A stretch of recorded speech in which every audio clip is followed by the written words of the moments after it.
Konnichiwa. Hi, team. Welcome. Thanks for joining today. I know you are all gearing up for your trip to Japan next week, and I'm here to talk a little bit about communicating within their business culture. I know that your trip is all meetings, it's packed full, but I do hope you get some time to enjoy Tokyo. I was there a couple years ago, and every piece of sushi that I ate was better than the best piece of sushi I've had in the United States. So I hope you get lots of time to enjoy the cuisine at least. But we're not here to talk about eating and food. We're here to talk about communicating in Japanese business culture and what it takes to build those important relationships that we need to come out of negotiations well positioned, and so that we can continue doing the great work we do here at WellTech. Cultures heavily dictate how we communicate, and the Japanese culture is no different. Their culture is very formal, and that is shown in every type of communication that they have. And written communication, they have a high context communication style and direct communication style. They're very agreeable, even if they don't agree. So sometimes you're going to have to literally read between the lines and try to understand what they're saying, because they're not always going to come out and say it. And again, their written communication is very formal.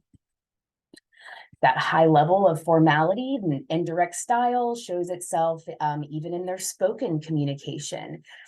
Within their work environments, they do not use first names. They only refer to each other by, Mr. Takashi or Mrs. King.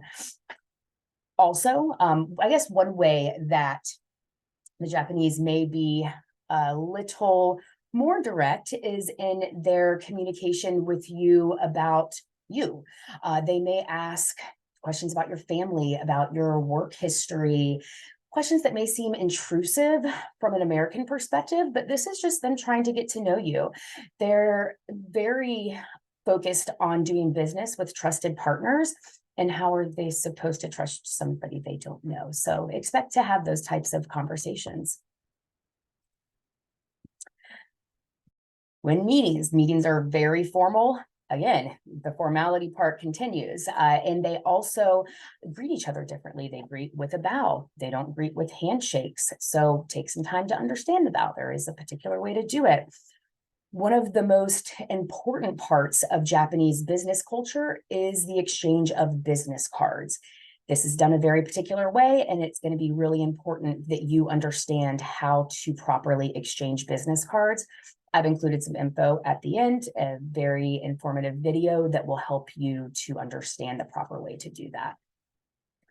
Another thing about meetings is expect everyone on their team to be there, down to, maybe the junior intern to the CEO. They operate as a unit, and that's very important to them. That team or unit mentality also filters into their decision making. Everyone gets a say, and they will take as much time as needed to come to a decision, because they're focused on the right decision, not a quick decision. Another thing to note is they are not confrontational. In fact, they have a really hard time saying the word no. Sometimes I will consider it can actually mean no. But let's hope that you get a lot of yeses while you're there. Get a leg up on understanding the people you'll be meeting with. Do some research. Check out the information I've provided for you all here. And I can't wait to hear about your successful trip when you guys get back. And if you have any questions, reach out to me after this presentation, because we are at time, but I'm available all morning, and I will send these slides out after this call. Thanks, guys. Have a great time. Travel safe.